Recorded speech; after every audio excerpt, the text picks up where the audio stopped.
Praise the lord. Bible with मॉरिश में मैं भाई मॉरिश आप सभी का स्वागत करता हूं और परमेश्वर को धन्यवाद करता हूं कि उसने हमें समय दे दिया है कि हम उसके वचन से कुछ अद्भुत बातों को सीखें और जानें कि एक्चुअली परमेश्वर हमारे जीवन में करता क्या है। और मैं परमेश्वर के दास जॉय अंकल का भी धन्यवाद करता हूँ कि पर वो हमारे लिए हमेशा प्रार्थनाओं के लिए तैयार रहते हैं। हम एक काम करते हैं, हम बिना देरी किए परमेश्वर के वचन में चलते हैं। हम जाएंगे उत्पत्ति और उसका 25 अध्याय और हम उसका पढ़ेंगे 23 से 23वां वचन। तब यहोवा ने उससे कहा, तेरे गर्भ में तो जातियां हैं और तेरी कोख से निकलते ही दो राज्य के लोग अलग अलग होंगे और एक राज्य के लोग दूसरे से अधिक सामर्थी होंगे और बड़ा बड़ा बेटा छोटे के अधीन होगा। बाइबल ऐसा बताती है यहाँ पर जिस बारे में बात हो रही है, एक्चुअली परमेश्वर रिबका को उसके दो बेटों के बारे में बता रहा है। और वो कह रहा है कि एक्चुअली जो बड़ा बेटा होगा वो छोटे बेटे के अधीनता में होगा, उसके अधीन होगा। हम सभी जानते हैं रिबका बांझ थी और इसहाक ने अपनी पत्नी के लिए वहां प्रार्थना की और वचन बताता है कि उसकी कोख खुल गई। और उसके बाद वचन ऐसा बताता है उसके जब कोख में जो बच्चे थे वो आपस में लड़ा करते थे, है ना। आपस में वो मल्लयुद्ध किया करते थे, उनके अंदर वो झपटते थे एक दूसरे के ऊपर। और वचन ऐसा बताता है कि जब जो रिबका थी परमेश्वर के पास गई कि एक्चुअली ये हो क्या रहा है, ये तो मैं मर जाऊंगी ऐसे पेन से, ऐसे दर्द से। तब परमेश्वर कहता है कि एक्चुअली तेरे अंदर दो जातियां हैं और दो राज्य के लोग आपस में बट जाएंगे और छोटा जो होगा वो बड़ा जो बेटा जो होगा वो छोटे की अधीनता में होगा। और उसके बाद वचन बताता है कि रिबका का जो समय है वो पूरा हो जाता है और वो बच्चे को जन्म देती है। पहला बेटा था ईसौ, एसाव, है ना। और वचन ऐसा बताता है उसी की एड़ी को पकड़कर उसका छोटा भाई याकूब भी आ जाता है ना। You know competition. कि मैं जा रहा हूँ, वो आगे जा रहा है तो मैं कैसे पीछे रह जाऊं, मैं भी नहीं छोड़ूंगा। तो वो इसके पैरों को पकड़कर वचन ऐसे बताता है कि वो भी बाहर आता है ना। लिखा है जब उसके प्रसव का समय आया तब क्या प्रकट हुआ कि उसके गर्भ में जुड़वे बालक है। पहला जो उत्पन्न हुआ वह लाल निकला और उसका सारा शरीर कंबल के समान रोम में था, इसलिए उसका नाम एसाव रखा गया। पीछे उसका भाई अपने हाथ से एसाव की एड़ी पकड़े हुए उत्पन्न हुआ। एड़ी पकड़कर वो बाहर निकल कर आ गया। यू नो अब देखिए यहाँ पर आज जो मैं आपसे बात करने वाला हूँ वो इसी छोटे बेटे के विषय में करने वाला हूँ। ये एक्चुअली छोटा बेटा जो चतुर था, चालाक था, लेकिन जरा एक अच्छी बात इसके अंदर देखिए जिस वजह से परमेश्वर ने इसको कहा कि मैंने एसाव को प्रिय जाना लेकिन याकूब को प्रिय जाना। याकूब को परमेश्वर ने आशीष दी। बाइबल ऐसा बताती है एक समय आया जब ये दोनों बेटे जो थे वो बढ़ रहे थे। जब ये बढ़ रहे थे तो वचन बताता है एसाव जो था वो एक हंटर बना, वो शिकारी बना। लेकिन याकूब जो था वो अपनी मम्मी के पास रहा करता था, माता के पास रहा करता था, है ना। और वचन ऐसा बताता है एक बार याकूब एक दाल पका रहा था, मसूर की दाल।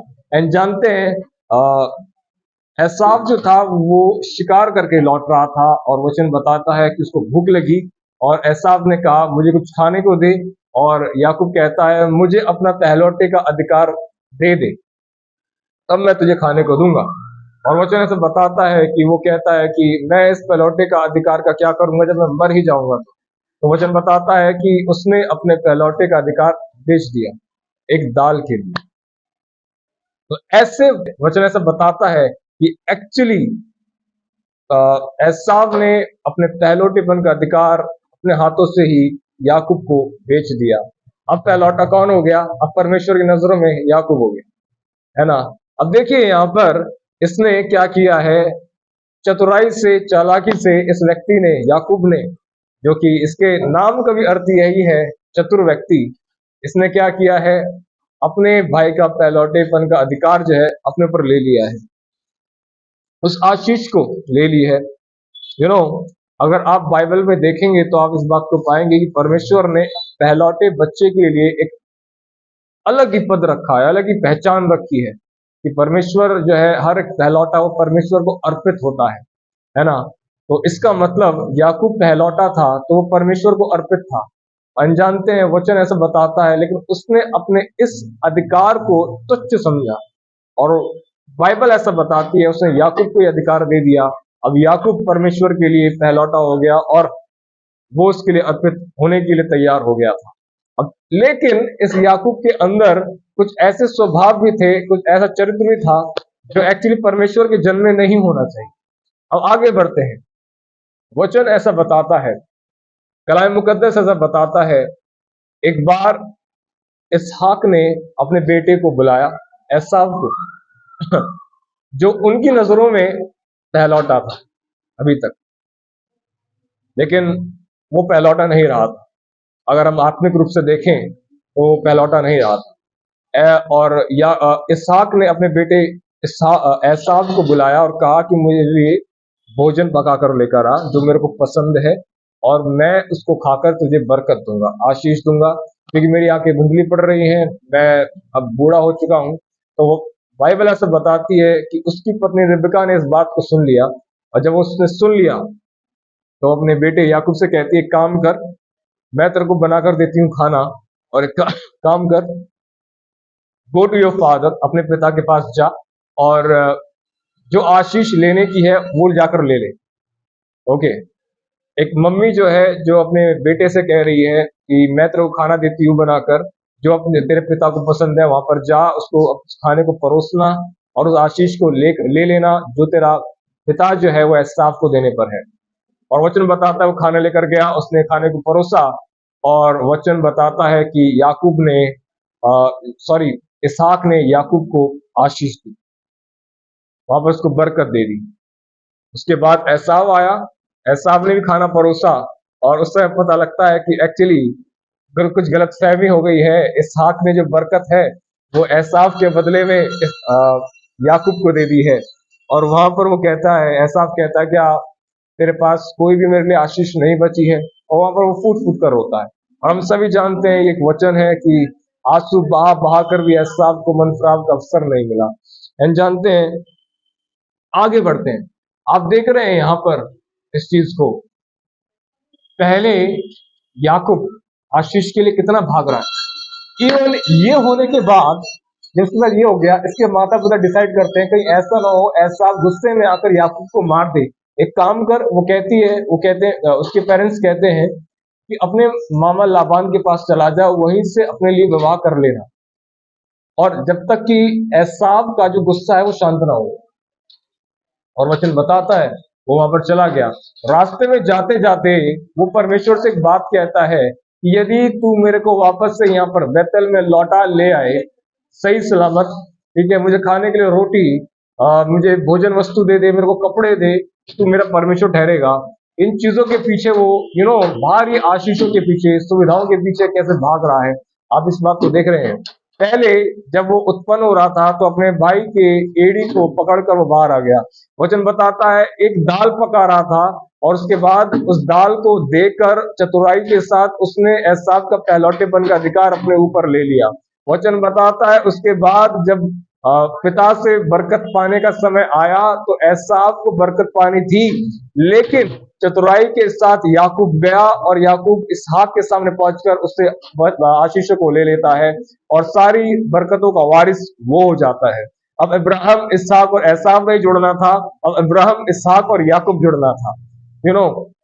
वचन बताता है जब ऐसा हुआ, वो उसने 20 साल लाबान के घर में गुजारे।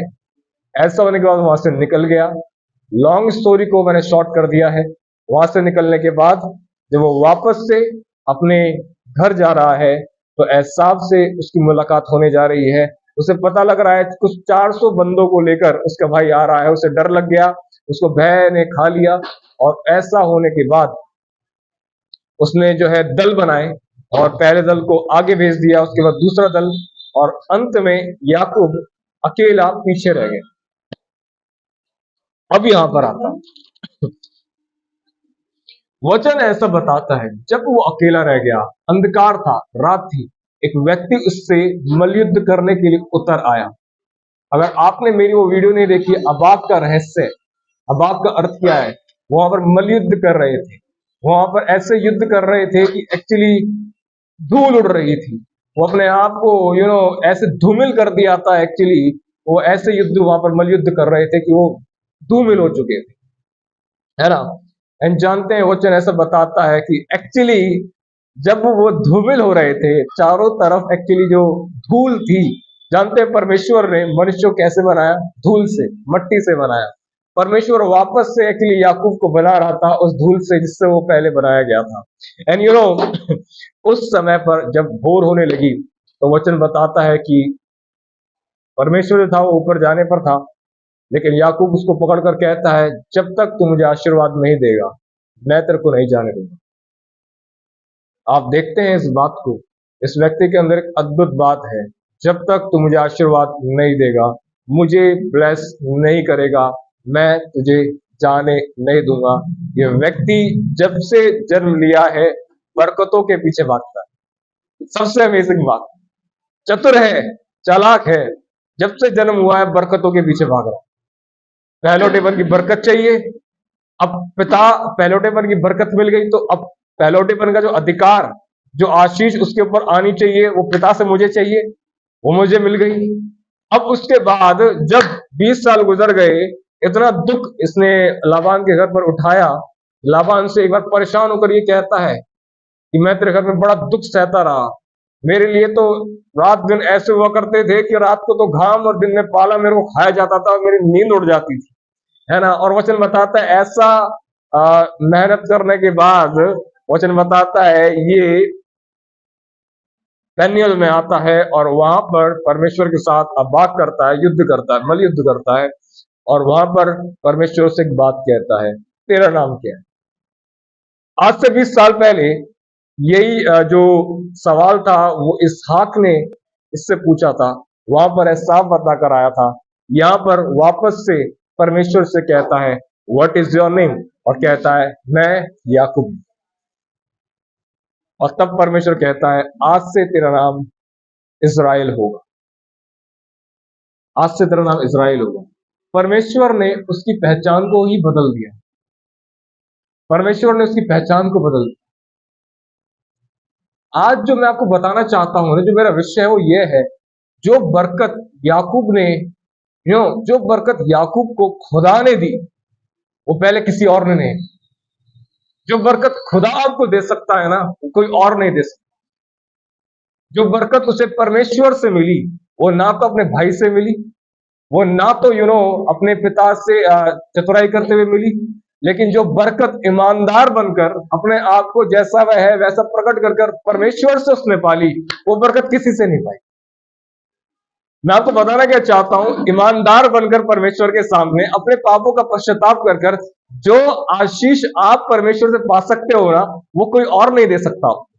This is this is the point. Yakub ने भाई से जो पहलौटे का अधिकार लिया था चतुराई से ले लिया था, पिता से भी जो आशीष ले ली थी चतुराई से ले ली थी। यहां पर चतुराई नहीं चलेगी जब तीसरी बार वो आया। वो इस बात को जानता था जिसके सामने मैं खड़ा हूं वहां पर चतुराई नहीं चल सकती, वहां तो मैं अकेला हूं, मेरे को यहां पर मानना होगा आई एम जेकब। उसने कहा मैं याकूब हूं, मैं चतुराई करने वाला हूं। और उस समय परमेश्वर ने उसको कहा आज से तेरा नाम इज़राइल होगा, you will be known as Israel. परमेश्वर ने उसकी पहचान को बदल दिया। आप जानते हैं जिस खूबसूरत बरकत को परमेश्वर आपको दे सकता है वो है आपकी पहचान को बदलना। आप जानते हैं शैतान भी एक परमेश्वर के दास की सबसे महत्वपूर्ण चीज पर अटैक करता है और वह है पहचान, उसकी आइडेंटिटी। शैतान भी एक परमेश्वर के दास की पहचान पर अटैक करने की कोशिश करता है। क्यों? क्योंकि परमेश्वर जब एक व्यक्ति परमेश्वर के पास आता है ना तो परमेश्वर उसकी पहचान को ही बदलता है। और इस कारण शैतान भी एक परमेश्वर के जन की आइडेंटिटी को ही खत्म करने की कोशिश करता है। मैं आपको बताना चाहता हूं इस बात को, परमेश्वर ने एक नई पहचान उसको दी। वचन बताता है जब यीशु मसीह के साथ पतरस की मुलाकात हुई तो यीशु मसीह पतरस से कहते हैं तेरा नाम पतरस होगा, इसका अर्थ है चट्टान, और मैं इस पर ऐसी कलीसिया बनाऊंगा जिस पर अधोलोक के फाटक प्रबल नहीं हो। की पहचान को बदल दिया। और आप देखेंगे कि इसी पहचान को खत्म करने की कोशिश शैतान ने की थी, राइट। आप देखेंगे आगे चलकर अ, पतरस के जीवन में शैतान ने इस कोशिश को किया कि जो पहचान प्रभु यीशु मसीह ने उसको दी थी वो टूट जाए, वो खत्म हो जाए। लेकिन वचन बताता है, प्रभु कहता है, शैतान ने तुम्हें मांग लिया है लेकिन मैंने तुम्हारे लिए प्रार्थना की है कि पतरस जब तू उठे तो अपने भाइयों को स्थिर करना। आप जानते हैं इस बात को, आपके लिए और मेरे लिए खुद प्रभु यीशु मसीह ने प्रार्थना की है, यदि हम गिरे हैं तो उठें, और यदि उठे हैं तो केवल उठे ना रहे, परंतु जो भाई बहन लोग गिरे हुए हैं उनको भी स्थिर करने के लिए परमेश्वर ने हमारे लिए प्रार्थना की है, यीशु ने हमारे लिए प्रार्थना की है। जिस आइडेंटिटी पर शैतान ने हमले किए पतरस के ऊपर, वचन ऐसा बताता है परमेश्वर ने जो आइडेंटिटी उसको दी है, उसको दी थी, शैतान हमले करने के बाद भी उस आइडेंटिटी को, उस पहचान को खत्म नहीं कर सका। परमेश्वर ने उसको उठाया, उसको खड़ा किया, जो रिश्ता टूट गया था वापस से जोड़ दिया, 3 बार वापस से इकरार करवा के। मैं आपको बताना चाहता हूं, जिस चीज को परमेश्वर की जो सबसे खूबसूरत आशीष जो आपके जीवन में आ सकती है वो यही है कि वो आपकी पहचान को बदल सकता है, आपकी पहचान को बदल सकता है। समझ पा रहे हैं आप इस बात को? आपके जीवन को बदल सकता है। This is the most significant blessing in your life. Yakub के पास उस समय पर अच्छे कपड़े थे, उस समय अच्छे गाय बैल थे, चरवाहे थे, अच्छा एक धनाड़ा व्यक्ति था वो, उस जमाने का एक बहुत अमीर व्यक्ति था वो। लेकिन उसके बाद भी जब वो परमेश्वर से मलयुद्ध कर रहा है तो कह रहा है, मेरे को आशीर्वाद दे। इतना सब कुछ है, उसके बाद भी कह रहा है, मुझे आशीर्वाद दे। इसका मतलब जो है वो आशीष नहीं है, वो सुविधा है। जो सामने मेरे को मिलने वाला है वो आशीष है, जो सामने खड़ा है वो आशीष, जो वो मुझे देगा वो आशीष है। हमारी आशीष एक्चुअली अच्छी पढ़ाई नहीं है, ये सुविधा है। हमारी आशीष, हम बड़े घर में रहते हैं, हम एसी में रहते हैं, हमारे पास जो है नाना प्रकार की सुविधाएं हैं, हम अच्छे कमाते हैं, हमारी अच्छी पढ़ाई है, मैं इंजीनियर हूं, मैं डॉक्टर हूं, ये आशीष नहीं है। हमारी आशीष वो है जो परमेश्वर ने हमें दी है, वो है नया जीवन, नई जिंदगी। हमारी आशीष है नई जिंदगी, और उस नई जिंदगी में उतरता यीशु मसीह, ये हमारी आशीष है। This is our real blessing. हमारा बदलता हुआ जीवन, हमारा जीवन परमेश्वर बदलता है, हमें नई पहचान देता है। विश्वास करिए, परमेश्वर ने जो हमें आशीष दिया है बड़ी कीमती है। इस जीवन को परमेश्वर ने नया किया है, नई पहचान दी है, ताकि ये जीवन परमेश्वर के लिए उपयोग हो सके। तो याकूब को यह आशीष मिल गई थी, अपने आप को परमेश्वर के सामने ईमानदारी से मान लेने से। क्या आज आप तैयार हैं अपने आप को परमेश्वर के सामने ईमानदारी से मान लेने के लिए? यदि आप तैयार हैं तो परमेश्वर भी तैयार है आपको उसी समय पर नई आशीष देने के लिए, नई पहचान देने के लिए।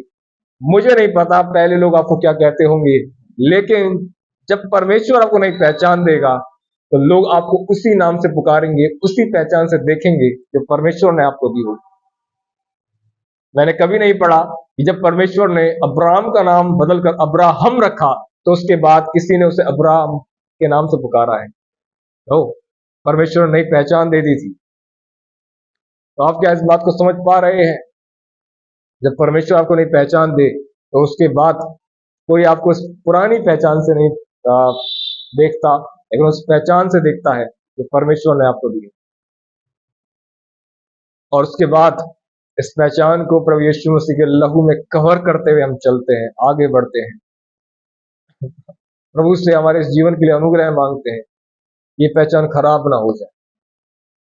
मेरी प्रार्थना है कि हम सबों की पहचान उसके लहू में छुपी रहे। उसी ने हमारे लिए प्रार्थना की है, ये हमारा विश्वास जाता ना रहे। और यदि जब हम फिरें तो अपने भाइयों को स्थिर करें। विश्वास रखता हूं प्रभु ने आपको आशीष देने वचनों के द्वारा और फिर से आपसे मुलाकात होगी। तब तक के लिए आप सभी को जय मसीह।